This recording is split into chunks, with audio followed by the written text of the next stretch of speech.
बिस्मिल्लाहिर्रहमानिर्रहीम, अस्सलामुअलैकुम। मैं हूं राहिल हसन गुमन। नाज़रीन, अब से 48 घंटे पहले जब पाकिस्तान क्रिकेट बोर्ड की मैनेजमेंट कमेटी के साबिक चेयरमैन ज़का अशरफ साहब ने रेजिग्नेशन अपना पीएम अनवारुल हक काकड़ साहब को भिजवाया था, तो उस वक्त कोई सोच भी नहीं सकता था कि जनाब पाकिस्तान क्रिकेट बोर्ड का जो नया करता धरता होगा वो निगरान वजीर आला पंजाब मोहसिन नकवी साहब होंगे। लेकिन अब जनाब ये जो मोहसिन नकवी साहब हैं, जो पिछले एक साल से जनाब निगरान वजीर आला पंजाब के फराइज सर अंजाम दे रहे थे, अब जनाब पाकिस्तान क्रिकेट बोर्ड के वो नए कतर धरता बनने जा रहे हैं। और जनाब ये जो आउट ऑफ द वे जाकर जो मोहसिन नकवी साहब को पाकिस्तान क्रिकेट बोर्ड की मैनेजमेंट कमेटी का चेयरमैन बनाने के साथ साथ जनाब उनको 3 साल के लिए चेयरमैन पीसीबी अपॉइंटमेंट मिलने जा रही है। इसके पीछे की कहानी क्या है जनाब, ये आज की वीडियो में मैंने आपके साथ शेयर करनी है। नजम सेठी साहब जो नवाज शरीफ साहब के इंतहाई करीब थे, उनको क्यों साइडलाइन किया गया है और निगरान वजीर आला क्यों जनाब पाकिस्तान क्रिकेट बोर्ड के नए चेयरमैन होंगे, ये जनाब जो डिटेल्स हैं बड़ी इंटरेस्टिंग है। ये आज की वीडियो में मैंने 1 बाय 1 आपके साथ शेयर करनी है। इसके अलावा जनाब पाकिस्तान के कुछ खिलाड़ी जो हैं वो पाकिस्तान क्रिकेट बोर्ड से नाराज नजर आ रहे हैं, और जो पाकिस्तान क्रिकेट बोर्ड ने पिछले 24 घंटों के अंदर कारनामे सर अंजाम दिए हैं वो जनाब बुनियादी वजह है। और क्या पाकिस्तान के कुछ मजीद खिलाड़ी जो हैं वो रिजाइन करने जा रहे हैं, वो इंटरनेशनल क्रिकेट से रिटायरमेंट ले लेंगे, इसके ऊपर भी आज की वीडियो में बात करेंगे। मोहम्मद हफीज जो ज़का अशरफ साहब के मेन बंदे थे, और ज़का अशरफ साहब के जाने के बाद जिनके बारे में यह कहा गया था कि 5वें T20 मैच के फौरन बाद मोहम्मद हफीज जो हैं वो जनाब as a director Pakistan cricket team resign कर देंगे, तो अब उनके हवाले से भी यह खबर सामने आई है कि उन्होंने इस्तीफा देने से इनकार कर दिया है। और वो इस्तीफा क्यों नहीं दे रहे, ये भी जनाब आज की वीडियो में बात करेंगे। लेकिन सबसे पहले जो बात मैंने आपके साथ करनी है वो है जनाब पाकिस्तान के सुपरस्टार, पाकिस्तानी किंग बाबर आजम के हवाले से। पाकिस्तान के अंदर उन पर बहुत ज्यादा तनकीद की जाती है और हमारे हमसाया मुल्क भारत के अंदर भी जनाब उनको बहुत ज्यादा क्रिटिसाइज किया जाता है, क्योंकि विराट कोहली जो जनाब ओरिजिनल किंग हैं दुनिया क्रिकेट के, उनको जनाब जिस शख्सियत से, जिस खिलाड़ी से खतरा है कि वो उनकी जगह को जनाब ऑक्युपाई कर सकता है, वो बाबर आजम है। सो ऑब्वियस नजर आता है कि जो इंडियन मीडिया है वो बाबर आजम के खिलाफ जो नफरत है वो रखेगा, लेकिन पाकिस्तान के अंदर बैठे हुए भी कुछ लोग जो हैं वो बुग़्ज़ बाबर के अंदर डूबे हुए हैं, और उनकी जनाब जो वीडियोस है या उनका जो काम है वो सिर्फ और सिर्फ एंटी बाबर काम करके ही चलता है। तो अब उन सब के मुंह पर जनाब जो साउथ अफ्रीका के यंगस्टर है और जिनको बेबी एबी डिविलियर कहा जाता है, क्योंकि वो भी एबी डिविलियर की तरह जनाब 360 शॉट्स खेलने की जो सलाहियत है वो रखते हैं, तो उन्होंने बाबर आजम को अपना सबसे पसंदीदा पाकिस्तानी खिलाड़ी करार दिया है। बेबी एबी डिविलियर जनाब डिवाल्ड ब्रेविस जो हैं वो साउथ अफ्रीका की जो T20 लीग इस वक्त चल रही है वो खेल रहे थे। उनकी टीम जनाब जो केप टाउन MI है, यानी कि केप टाउन मुंबई इंडियंस, उनका मैच था, वहां पर जनाब ऑडियंस में बैठा हुआ एक शख्स उनसे पूछता है कि आपको कौन सा पाकिस्तानी खिलाड़ी जो है वो पसंद है, तो वो जनाब बगैर सोचे बाबर का नाम लेते हैं। सो बाबर को जनाब पाकिस्तान के अंदर जो बैठे हुए बुग़्ज़ बाबर के अंदर डूबे हुए लोग हैं वो जितना मर्जी गिराने की कोशिश करें, लेकिन जनाब जो इंटरनेशनल क्रिकेटर्स हैं वो बाबर आजम की जो वैल्यू है उसको एक्नॉलेज करते हैं, और बाबर आजम को बाकायदा जनाब वो अपना पसंदीदा खिलाड़ी जो है वो डिक्लेयर करते हैं। चंद सेकंड्स की जनाब जो डिवाल्ड ब्रेविस हैं उनकी वीडियो है, लेकिन इस वीडियो ने जनाब इंटरनेट के ऊपर तहलका मचा कर रख दिया है। मेरा दिल था कि वो वीडियो जो है वो मैं आपके सामने रखता, लेकिन चूंकि कॉपीराइट स्ट्राइक पड़ जाती है, चैनल इफेक्ट हो जाता है, सो इसलिए वो जनाब मैं आपके सामने नहीं रखता। लेकिन जो डिवाल्ड ब्रेविस के रिएक्शन था और जिस तरह वो बोल रहे थे, और जब उन्होंने बाबर का नाम लिया तो उस वक्त जनाब पता चल गया था कि पाकिस्तान में बैठे हुए लोग बाबर आजम के कदमों से जितनी मर्जी सीढ़ियां खींचने की कोशिश करें, लेकिन बाबर आजम ने जो अपना लोहा मनवाना था इंटरनेशनल क्रिकेट में वो मनवा चुके हैं और दुनिया उनको अब एक्नॉलेज करना शुरू कर चुकी है। अब जनाब जो एक और खबर सामने आ रही है, मैं मोहम्मद हफीज का रेजिग्नेशन और चेयरमैन पीसीबी पर आता हूं। उससे पहले यह है कि जनाब शाहीन शाह अफरीदी और मोहम्मद रिजवान के दरमियान जो कप्तानी है उसको लेकर जंग जो है वो शुरू होने वाली है। और जो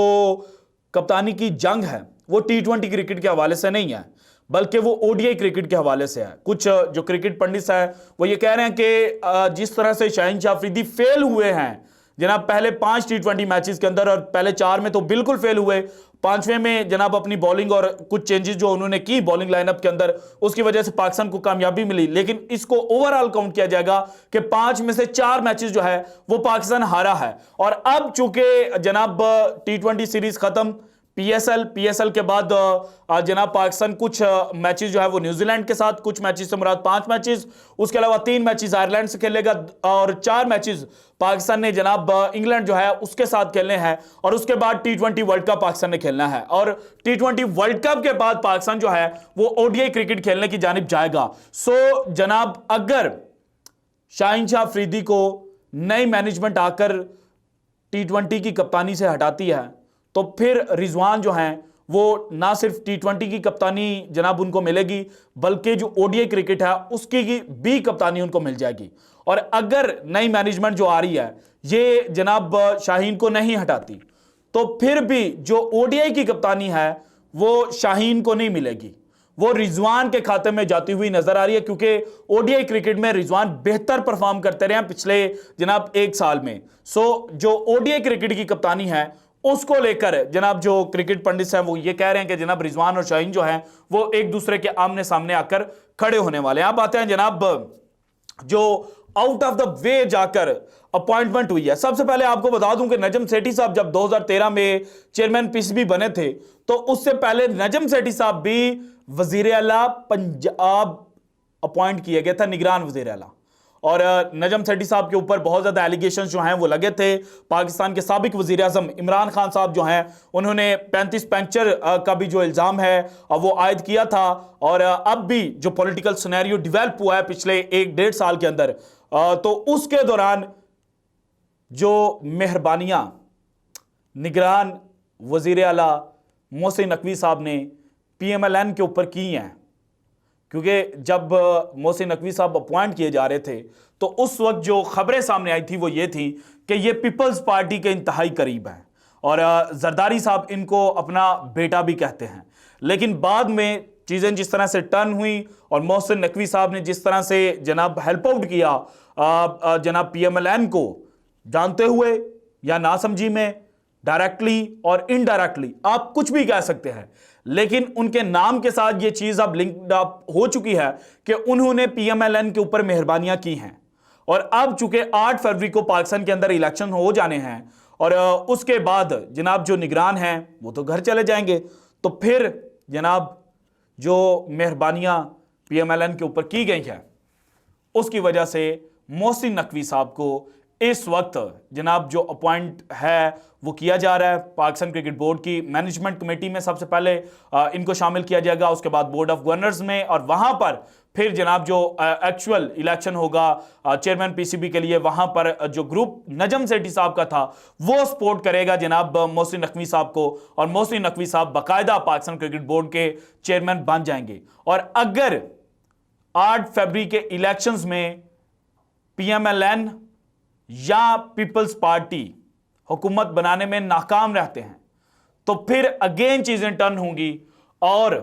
जनाब कोई नया चेयरमैन जो है वो हमें देखने को मिल सकता है, क्योंकि जो पॉलिटिकल सपोर्ट है, जो सेंट्रल सपोर्ट है, वो जनाब मोहसिन नकवी साहब को अगर PMLN या पीपल्स पार्टी की बजाय कोई और जमात जीत जाती है, आप बेहतर जानते हैं जनाब मैं PTI की बात कर रहा हूं, PTI अगर जीत जाती है तो फिर PTI मोहसिन नकवी साहब को सपोर्ट नहीं करेगी, और PTI अगर सपोर्ट नहीं करेगी तो फिर ऑब्वियस है कि मोहसिन नकवी साहब जो हैं वो चेयरमैन पीसीबी के ओहदे पर नहीं ठहर सकेंगे। सो एक नया चेहरा जो है वो अगेन हमें देखने को मिल सकता है अगर 8 फरवरी के इलेक्शन में जनाब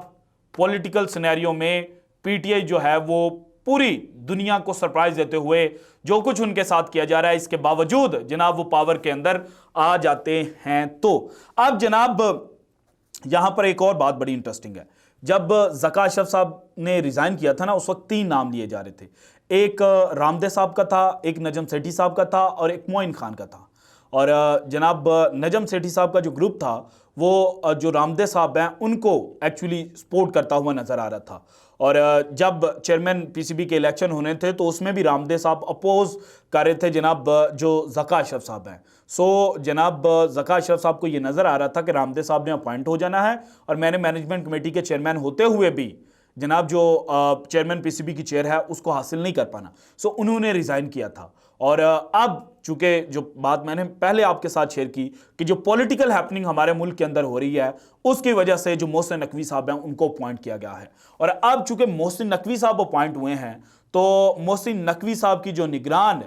कबीना है पंजाब के अंदर उसका एक पार्ट हैं जनाब हमारे वजीर खेल वहाब रियाज साहब। सो पहली बात तो यह है कि अगर जनाब आ जाते हैं मोहसिन नकवी साहब तो फिर वहाब रियाज की जो चीफ सेलेक्टरी है उसको भी किसी किस्म का नुकसान नहीं होगा और Wahab Riaz as a chief selector जनाब कंटिन्यू करेंगे। और इसके अलावा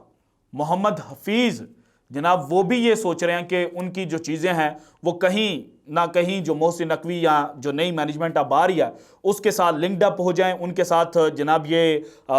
एक दूसरे के साथ कदम से कदम बढ़ाकर चलें और उनको रिज़ाइन ना करना पड़े। क्योंकि अगर मोहम्मद हफीज़ इस सिनेरियो में रिज़ाइन कर जाते हैं जहां उनके खाते पर जनाब 3 टेस्ट मैचेस की शिकस्त है और उसके अलावा T20 जिसमें पूरी दुनिया कहती है कि जनाब पाकिस्तान के पास सबसे बेहतरीन रिसोर्सेज हैं और पाकिस्तान अगर अपने रिसोर्सेज को इस्तेमाल करना शुरू कर दे और जनाब जो इन आउट खिलाड़ी हमारे होते हैं कुछ पर्चियों की बदौलत वो ना हो तो फिर पाकिस्तान T20 क्रिकेट की हद तक पूरी दुनिया जो है उसके ऊपर राज कर सकती है। सो हमने इस सीरीज के अंदर देखा जो भी एक्सपेरिमेंट मोहम्मद हफीज की जानिब से किए गए वो सब के सब फ्लॉप हुए और at the end of the day जो 5वां T20 मैच जीता वो अगेन जनाब बॉलिंग लाइनअप में जब हमने 6 बॉलिंग ऑप्शन को मौका दिया तो उसने हमें जो मैच है वो जितवाया है। सो इस वजह से मोहम्मद हफीज कभी भी नहीं ये चाहेंगे कि जनाब वो खुद रिजाइन करके चले जाएं क्योंकि इनके नाम के साथ जो 3 मैचेस ऑस्ट्रेलिया के और 4 मैचेस न्यूजीलैंड के जुड़े हुए हैं कि पाकिस्तान को यहां पर शिकस्त हुई थी तो इसके बाद उनका जो कोचिंग कैरियर है वो भी खत्म हो जाएगा और वो जनाब अपने कोचिंग कैरियर को इतनी जल्दी खत्म नहीं करना चाहते। सो इसलिए मोहम्मद हफीज जो हैं वो रिजाइन नहीं करने जा रहे। अब जनाब मोहसिन नकवी साहब के आने के बाद चीजें किस तरह से टर्न लेती हैं वो जनाब देखना बड़ा इंपॉर्टेंट होगा। इसके अलावा आपको जाते जाते बता दूं कि जनाब पाकिस्तान क्रिकेट बोर्ड की जो मैनेजमेंट थी पुरानी चूंकि अभी तक वही कंटिन्यू कर रही है तो उन्होंने पाकिस्तान के खिलाड़ियों के साथ एक नई लड़ाई का जो आगाज है वो कर दिया है। कल ये खबर सामने आई थी कि मोहम्मद हारिस को एनओसी जो है वो नहीं दिया गया और उसके बाद रात को ये खबर सामने आई थी कि जमान खान जो 1 साल के अंदर पहले ही 3 T20 लीग्स खेल चुके हैं सो उनको बीपीएल के लिए जो एनओसी है वो जारी कर दिया गया है। लेकिन अब अगेन ये खबर सामने आ रही है कि जमान खान को जो एनओसी जारी किया गया था वो भी वापस ले लिया गया है। इसके अलावा बीपीएल जहां पर यह एलिगेशन पुट किया जा रहा है कि पाकिस्तान के खिलाड़ी पहले ही 2 लीग्स खेल चुके हैं तो दूसरी जानिब जो IL T20 जहां पर आजम खान और शादाब खान जनाब डेजर्ट वाइपर्स की नुमाइंदगी कर रहे हैं तो ये दोनों खिलाड़ी भी पाकिस्तान के लिए 2023 से लेकर 2024 का जो साल बनता है इसमें पहले ही 2 T20 लीग्स जो है वो खेल चुके हैं। सो जनाब समझ नहीं आ रही कि जो एनओसी है उसमें पिक एंड चूज किया जा रहा है ना सिर्फ खिलाड़ियों के हवाले से बल्कि जो लीग है उसके हवाले से भी और बीपीएल को पसे पर्दा डालकर पाकिस्तानी क्रिकेट बोर्ड के जो बड़े हैं उन्होंने जनाब IL T20 का इंतखाब किया है। So this is it from today's episode. अगर आपको वीडियो पसंद है तो लाइक कीजिएगा, ज्यादा से ज्यादा शेयर कीजिएगा, अपनी कीमती राय का इजहार लाजमी कीजिएगा और अगर आपने अब तक चैनल को सब्सक्राइब नहीं किया तो कर दें। शुक्रिया, अल्लाह हाफिज।